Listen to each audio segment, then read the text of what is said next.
जय जगदंब नमो आदेश. मी प्राध्यापक मुकुंदनाथ आंधळे सर आपल्या ह्या व्हिडिओमध्ये सहर्ष स्वागत करत आहे. नवरात्रीच्या शुभ पर्वामध्ये आज आपण फुलवरा कसा तयार करतात ते बघूया सुद्धा, तो कसा बांधतात हे सुद्धा बघूया आणि हा फुलवरा बांधण्याच्या मागचं नेमकं प्रयोजन काय असतं, आख्यायिका काय असते, त्याचं महत्त्व काय आहे हे सुद्धा समजावून घेऊया. खरं पाहता फुलोऱ्यावरती अतिशय सखोल समग्र माहितीचा व्हिडिओ मागच्या वर्षी सुद्धा आपण अपलोड आपल्या चॅनलवरती केला होता, परंतु नवीन दर्शकांच्या आग्रहास्तव यावर्षी पुन्हा ही माहिती मी संपूर्ण प्रॅक्टिकली दाखवत आहे. बघा, फुलवरा तयार करताना सर्वात प्रथम तो कणकेपासून तयार करतात, रव्यापासून तयार करतात किंवा मैद्यापासून तयार करतात. थोडक्यामध्ये पिष्टमय पदार्थापासून हा फुलवरा तयार होतो. तुम्ही कणिक घ्या, रवा घ्या किंवा मैदा घ्या किंवा तिन्ही थोडं थोडं एकत्र मिक्स करून घ्या, काही हरकत नाही. त्यामध्ये कोणी चिमूटभर हळद आणि चिमूटभर मीठ टाकतं, तर काही काही जण अळणी फुलवरा सुद्धा तयार करतात. जसं जगदंबा देवी संस्थांमध्ये जो आम्ही फुलवरा तयार करतो तो अळणी करतो, त्यामध्ये आम्ही मीठ टाकत नाही. कारण परमेश्वराच्या वापराच्या वस्तूमध्ये मीठ नसावं, परमेश्वराच्या नैवेद्याच्या ताटामध्ये मीठ नसावं, तसं जो फुलवरा जगदंबेच्या डोक्यावरती टांगला जातो त्यामध्ये मीठ नसावं अशी आमची श्रद्धा आहे. त्यामुळे आम्ही पर्सनली त्यामध्ये मीठ टाकत नाही. परंतु ज्यांना टाकायचं असेल किंवा ज्यांना तो फुलवरा नंतर खायचा असेल, भक्षण करायचं असेल, त्यांनी मीठ टाकलं तरी काही फारसं हरकत नाही. तुम्हाला ज्या प्रमाणामध्ये हवं आहे त्या प्रमाणामध्ये गृहिणींनी किंवा सुवासिनींनी, घरच्या कुमारिकांनी हा फुलवरा बनवावा. घरामध्ये कुमारिका किंवा सुवासिन नसेल तर विधवा स्त्रियांनी केला तरी सुद्धा चालतो, पुरुषांनी केला तरी सुद्धा चालतो. जगदंबा देवी संस्थांमध्ये जो फुलवरा बनतो तो हल्ली आता माझी पत्नी बनवते किंवा माझी बहीण बनवते, परंतु पूर्वी मी स्वतःच्या हाताने स्वतःच बनवायचो, त्यामुळे सर्वांच्या हाताने तो बनवलेला चालतो. तुम्ही त्या ठिकाणी पीठ घ्या, मैदा घ्या, रवा घ्या, त्यामध्ये पाणी टाकून त्या ठिकाणी त्याचा घट्ट गोळा करावा आणि त्याच्या पातळसर पुऱ्या लाटाव्या. या पातळसर लाटलेल्या पुऱ्यांना तेलामध्ये तळून घ्यावं आणि त्याला धाग्यामध्ये ओवून त्याचा एक गुच्छा तयार करावा. या गुच्छाला, या घोसालाच त्या ठिकाणी फुलोरा असं म्हणतात. यामध्येच वेणी आणि फणी सुद्धा तयार करायची असते. म्हणजे कणकेच्याच 3 वळकट्या करून त्यांना श्रीच्या वेणीचा आकार देण्यात येतो. कुंकाचे करंडे केले जातात. फणी म्हणजे आपण केस जसे विंचरतो तसा कंगवा तयार केला जातो. हे सर्व साहित्य कणकेपासूनच बनवलं जातं, ते तळलं जातं आणि ते त्या ठिकाणी मंडपीच्या साहाय्याने घटाच्या वरती टांगण्यात येतं. आता घटाच्या वरती टांगण्याचं महत्त्व काय किंवा देवीच्या डोक्यावरही फुलोरा टांगतात, त्याचं महत्त्व काय तेही जाणून घेऊया. ज्यांना कणकेचा फुलवरा चालत नसेल त्यांनी कशाचा लावावा, तर त्यांनी बत्ताशाचा किंवा पताशाचा फुलवरा लावला तरी सुद्धा चालतो. अनेक कुटुंबांमध्ये गाठीचा, बत्ताशाचा, बर्फीचा फुलवरा लावण्याची पद्धत आहे. काही ठिकाणी गुळाच्या सांजोऱ्या, साटोऱ्या आणि करंज्यांचा फुलवरा लावण्याची सुद्धा पद्धत आहे. दोनही पद्धती योग्य आहे, परंतु सर्वात सोपी आणि सर्वसाधारण पद्धत म्हणजे पातळ पुऱ्या लाटून त्यापासून बनवलेला फुलवरा लावणे. आता मंडपीच्या साहाय्याने हा बांधण्यात येतो. मंडपी म्हणजे एक चक्री असते, तिला हुक असतात, त्या हुकाला आपण हे सर्व फुलवरे लटकवत असतो. हा फुलवरा कितव्या माळेला वाहावा, तर जगदंबा देवी संस्थांची पद्धत अशी आहे की आम्ही सप्तमीच्या दिवशी हा फुलवरा बांधत होतो. यासाठी शब्द वापरतो की तुमच्या सर्वांसाठी मला शूटिंगसाठी फुलवरा बनवायचा होता, म्हणून तो मी आज चैत्र शुद्ध प्रतिपदेलाच तयार केला आणि आजच त्या ठिकाणी मी घटाला बांधतोय. म्हणजे एकूण तो पूर्ण 9 दिवस देवीच्या डोक्यावरती राहील, घटावरती राहील. पण आमची जी पूर्वपार पद्धत आहे तर ती सप्तमीच्या दिवशी फुलवरा बांधण्याची आहे. त्यामुळे आज डेमो म्हणून जो फुलवरा मी तयार केला तो आजच बांधतोय, पण मानाचा फुलवरा मोठा भरघोस तयार करून तो मी पुन्हा सप्तमीला सुद्धा बांधणार आहे. ललिता पंचमीला फुलवरा बांधतात, म्हणजे 5व्या माळेला बांधतात, 7व्या माळेला बांधतात, अष्टमी किंवा नवमीला सुद्धा बांधतात. थोडक्यामध्ये नवरात्राचं उत्थापन होण्याच्या 1-2 दिवस आधी फुलवरा बांधला तरी सुद्धा चालतो. आपल्या हिशोबानुसार आपण नवरात्रीच्या कुठल्याही माळेला फुलवरा बांधला तरीही चालेल. याबरोबरच आपल्या आजूबाजूच्या परिसरामधील असणाऱ्या ग्रामदैवतांना, इष्टदैवतांना, कुलस्वामिनीच्या मंदिरांना किंवा देवीच्या, जगदंबेच्या मंदिरांमध्ये दर्शनाला गेल्यावर तेथे 5 पापड्यांचा किंवा पुऱ्यांचा किंवा 5 पत्ताशांचा फुलवरा नेऊन अर्पण करण्याची सुद्धा पद्धत आहे. आता जेव्हा आपण फुलोरा एखाद्या मंदिरामध्ये घेऊन जातो, तर तिथलच्या आपण तो पुजाऱ्यांच्या हातामध्ये द्यावा आणि साहजिकच पुजाऱ्यांनी तो मंडपीच्या साह्याने देवीच्या डोक्यावर किंवा घटस्थापनेच्या डोक्यावरती लटकवावा अशी पद्धत आहे. परंतु वाढती लोकसंख्या आणि भक्ताला येणाऱ्या दर्शनासाठी येणाऱ्या भक्तांची संख्या लक्षात घेता एवढ्या सर्व लोकांचे पत्ताशे किंवा फुलोरे बांधणंही शक्य नसतात, हे आम्ही सुद्धा मान्य करतो.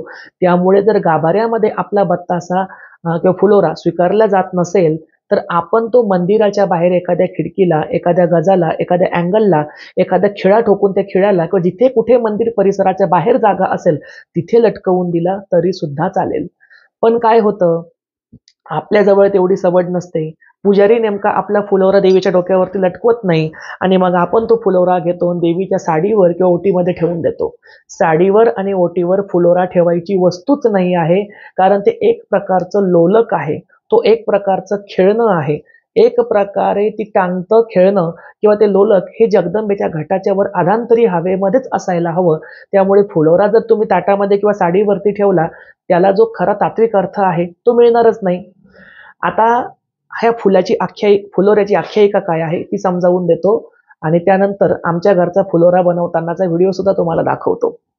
बघा, फुलोरा हे मुळामध्ये राजतत्वाचं प्रतीक आहे, ऐश्वर्याचं प्रतीक आहे. जसं पुरातन काळामध्ये एखादा राजकुमार किंवा राजकुमारी जेव्हा पाळण्यामध्ये झोपायचे, तर त्यांना खेळण्यासाठी त्यांच्या पाळण्याच्या वरती त्या ठिकाणी फुलोरा बांधण्यात यायचा किंवा खेळणं किंवा खुळखुळा बांधण्यात यायचा. सोन्याचे, मोत्याचे किंवा पोवळ्यांचे घोस बांधण्यात यायचे आणि त्या लोलकासोबत ते लहान बालक खेळायचं आणि त्यामध्ये ते गुंग राहायचं. तसंच जी आई जगदंबा आहे, जिला आपण आई राजा उधो उधो म्हणतो, म्हणजे जी आई आहे आणि जी राजा आहे, जी साम्राज्ञी आहे, सार्वभौमत्व स्वीकारणारी जगदंबा आहे, हिला संपूर्ण जगाचा कारभार चालवायचा आहे, अशा अंबाबाईच्या मांडीवर आणि कडेवर असणारा तिचा बाळ म्हणजे वीर भगवान परशुराम, म्हणजे खुद्द महाविष्णू. महाविष्णूचा अवतार असणाऱ्या परशुराम जेव्हा लहान होता, परशुराम भगवान लहानपणी अतिशय खोडकर होते. ते रेणुका मातेला नेहमी बेजार करायचे आणि त्यांना पाळण्यामध्ये झोपवल्यानंतर त्यांना विरंगुळा म्हणून रेणुका माता जेव्हा जेव्हा पाणी आणायला नदीवर जायची, इतर तिच्या दैनंदिन कामामध्ये असायची, तेव्हा रेणुका माता किंवा अंबाबाई किंवा येडाबाई, जिथून तिथून जगदंबा एकच आहे, प्रत्येकीच्या मांडीवर परशुराम आहे. वणीगडाच्या सप्तशृंगीपाशी सुद्धा परशुराम बाला आहे, म्हणजे परशुराम आहेत. माहूरगडावरती आहेत, सौंदतीला आहेत, येरमाळ्यामध्ये आहेत, तुळजापूरमध्ये सुद्धा भारती बुवाच्या मुठामध्ये परशुरामाचा पाळणा आहे. त्यामुळे प्रत्येक जगदंबेच्या अवतारामध्ये परशुरामाचं स्थान आहेच आहे. तर हा परशुराम ज्या वेळेला आईला बेजार करतो आणि तिला भक्तांकडे लक्ष द्यायचं असतं, त्याच्या विरंगुळ्यासाठी तिने त्याच्या पाळण्याच्या वरती हा सर्वात प्रथम फुलोरा बांधला आणि हा फुलोरा त्यानंतर मनुष्यांनी स्वीकारला.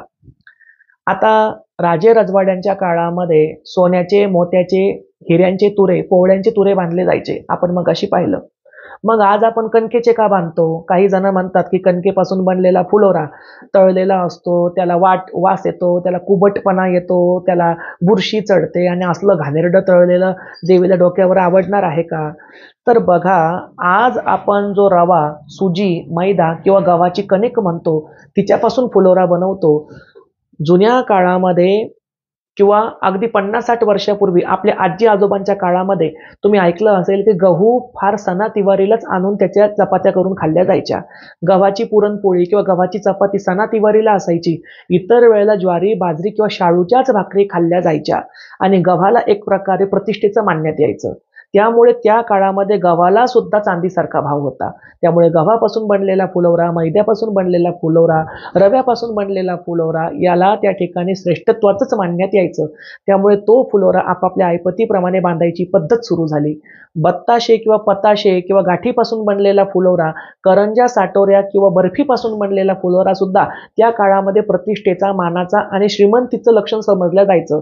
कारण श्रीमंत लोकांच्याच घरामध्ये ह्या वस्तू यायच्या. अशा महागा मोलाच्या वस्तूचाच फुलोरा देवीच्या डोक्यावर बांधून आपल्या ऐपतीप्रमाणे राजतत्वाचं, राजसिक तत्वाचं, राजेशाही थाटाचं प्रतीक त्या ठिकाणी भाविक निर्माण करायचे. त्यामुळे ही प्रथा निर्माण झाली. आता हा जो काही फुलोरा आहे, हा फुलोरा स्वतः जगदंबा ग्रहण करते का? तर नाही, स्वतः जगदंबा ग्रहण करत नाही. तिचे गण, तिच्या सेविका आणि तिचे जे काही अदृश्य स्वरूपातील कार्य करणारी त्या ठिकाणची काही कार्यप्रणाली असेल, त्यामध्ये जे काही तिचे सुप्त भक्त असतील, जे तिच्या स्वरूपाला प्राप्त झाल्यानंतर तिच्या चरणांशी दास बनून राहिले, हे सर्व त्या फुलोऱ्याच्या भोवती भ्रमण करतात आणि एक प्रकारे त्या फुलोऱ्यामध्ये आणि घटामध्ये तेज तत्वाचं प्राधिकरण वाढवण्यासाठी प्रयत्न करतात. त्यामुळे फुलोरा बांधणं अतिशय महत्वाचा कुलाचार, कुलधर्म आहे. यामध्ये उपप्रश्न, हा फुलोरा खावा की न खावा? तर बघा, आम्ही पर्सनली खात नाही. फुलोरा बनल्यानंतर आम्ही तो नवमीच्या दिवशी होम हवन झाल्यावर, पूर्णाहुती झाल्यावर, जेव्हा घटाची उत्थापना होते, घटाचं विसर्जन होतं, नवरात्रीचं उत्थापन विसर्जन झाल्यावरती आम्ही हा फुलोरा काढतो, वाहत्या पाण्यामध्ये नेऊन त्याला सोडतो. काही जण खाऊ सुद्धा शकतात, पण खाण्याचा प्रकार असा की हा फुलोरा 4, 5, 6 दिवस घटावरती अधांतरी टांगलेला असल्यामुळे, त्याच्या अवतीभोवती जगदंबेचे सूक्ष्मगण भ्रमण करत असल्यामुळे आणि याशिवाय माशा, किडे इत्यादी काही गोंगवणारे प्राणी त्याच्यावरती बसल्यामुळे तो आरोग्याच्या दृष्टीने सुद्धा खाणं कदाचित योग्य नसावा. ज्यांच्या घरी पूर्ण स्वच्छता आहे ते खाऊ सुद्धा शकतात. जसं आमच्या देऊळगाव राजामध्ये मी काही महिलांना पाहिलं की त्या पुऱ्या सोडतात, त्या पुऱ्यांवरती दही टाकतात, कांदा कापून टाकतात, कोथिंबीर टाकतात, चाट मसाला टाकतात आणि त्याला दहीपुरी म्हणून खातात. तर दहीपुरीसाठी आपण वेगळ्याही पुऱ्या तळू शकतो ना, फुलोऱ्याच्याच पुऱ्या खाव्या असा काही मान नाहीये. पण असो, ज्याची त्याची श्रद्धा आहे, आपापल्या परीने आपण ते करावं. असा फुलोरा वर्षभर सुद्धा आपण देवघरामध्ये बांधून ठेवू शकतो. जसं माझे परमपूज्य गुरु परशुराम नाना आंबोरे यांचा जो अष्टमीला फुलोरा बांधण्यात येतो, तो अष्टमीचा फुलोरा थेट अष्टमी ते अष्टमीच काढण्यात येतो. मला त्यांनी फुलोरा बांधण्यासाठी सप्तमी तिथी दिली आणि स्वतः ते अष्टमीला बांधतात. पण अश्विन शुद्ध अष्टमीला बांधलेला फुलोरा दुसऱ्या अश्विन शुद्ध अष्टमीलाच काढला जातो. वर्षभर तो फुलोरा सोडला जात नाही. अशी सुद्धा पद्धत आहे. तर आता आपण या ठिकाणी एकदा फुलोरा कसा तयार करत होते, त्या फुलोऱ्याचं थोडंसं चित्रीकरण दाखवूया आणि मग आम्ही घटावरती कसा तो फुलोरा बांधला ते सुद्धा दाखवूया. चला तर मग. या ठिकाणी मैद्यापासून बनवलेल्या कणकेपासून म्हणजे उंड्यापासून ह्या पुऱ्या लाटणं सुरू आहे. तर अतिशय पातळ पद्धतीनुसार हा फुलोरा त्या ठिकाणी आपण लाटावा. म्हणजे जेवढी पुरी पातळ आली ना, तेवढं ते दिसायला सुंदर दिसतं. आता पूर्वी हे सर्व कामं आम्हीच करायचो. आता लग्न झाल्यापासून माझी पत्नी करते किंवा आता इतर कोणी माझ्या महिला शिष्य असतील तर त्या करतात. आणि नंतर असा कडक तळलेला फुलोरा कडकडीत तेलामध्ये तळून घ्यावा, म्हणजे तो 9 ते 10 दिवस कडक राहतो. या ठिकाणी आता आपण घटस्थापना करून घेतलेली आहे. आता या खाली घटस्थापनेचा तुम्ही बघू शकता की आमची पूर्वापार 2 घट असतात, त्यामुळे हे 2 घट आम्ही मांडून घेतलेले आहे. ज्यांचा एक असेल त्यांनी एक ठेवावा. पहिला दिवस असल्यामुळे नागवेलीच्या पानाची माळ लावली आहे आणि वरतीच इथे हा फुलोरा बांधला आहे, ज्यामध्ये ह्या तळलेल्या पापड्या आहे आणि इथे आतमध्ये वेणी आणि फणी सुद्धा आहे, पण ती तुम्हाला दुरून दिसत नसेल बहुतेक. आणि खाली लोलक म्हणून हा चांदीचा खेळणा म्हणजेच छत्र मी त्या ठिकाणी टांगलेलं आहे. तुम्ही मोत्याचा घोसही टांगू शकता, चांदीचं छत्र असेल ते टांगू शकता, अजून काही एखादा आपल्याजवळ गोल फिरती लोलक टाईप वस्तू असेल लहान बाळाची, ती टांगली तरी सुद्धा चालेल. पण अशा पद्धतीनुसार फुलोरा हा या घटाच्या वरती डोक्यावरती बांधला जातो. हा आता आम्ही अश्विन शुद्ध प्रतिपदेला बांधलेला आहे. तर हा साधारणतः आता आम्ही नवमीच्या हवनाच्या दिवशी याचं विसर्जन करू. तर अशा पद्धतीनुसार आजच्या तुम्हाला फुलोऱ्याचं प्रॅक्टिकल बनवण्याची विधी, त्याच्या मागची आख्यायिका, ही सर्व जर आवडली असेल तर कमेंटद्वारे नक्की कळवा. अशाच निरनिराळ्या माहितींसाठी आपल्या जगदंब देवी संस्थान देऊळगाव राजा ह्या यूट्यूब चॅनलला लाईक करा, शेअर करा, सबस्क्राईब करा. आणि हो, जे आपल्या चॅनलचे जुने दर्शक आहेत त्यांच्यासाठी एक आनंदाची बातमी की आपण श्री मुकुंद आंधळे सर ऑफिशियल नावाने नवीन यूट्यूब चॅनल ओपन केलं आहे, ज्यावरती स्वतः माझा डीपी आहे, माझा फोटो आहे. त्या यूट्यूब चॅनलला सुद्धा जाऊन तुम्ही सबस्क्राईब करा. काही असे संवेदनशील विषय असतील जे आपण जगदंबा देवी संस्थान यूट्यूब चॅनलवरती बोलू शकत नाही, तर असे काही संवेदनशील विषय, काही सामाजिक विषय, काही खंत किंवा काही गोष्टींची उघडपोल, ही सर्व आपण त्या नवीन चॅनलवरती करणार आहोत. तर त्यासाठी प्राध्यापक मुकुंदनाथ आंधळे सर ऑफिशियल ह्या नवीन यूट्यूब चॅनलला सुद्धा नक्की लाईक करा, शेअर करा, सबस्क्राईब चॅनल करून ठेवा आणि त्यावरचे सुद्धा व्हिडिओ तुम्हाला कसे वाटतात ते सुद्धा कमेंटद्वारे नक्की कळवा. भेटूया पुढच्या व्हिडिओमध्ये. तोपर्यंत सर्वांना नवरात्रीच्या हार्दिक हार्दिक शुभेच्छा. जय जगदंब. नमो आदेश.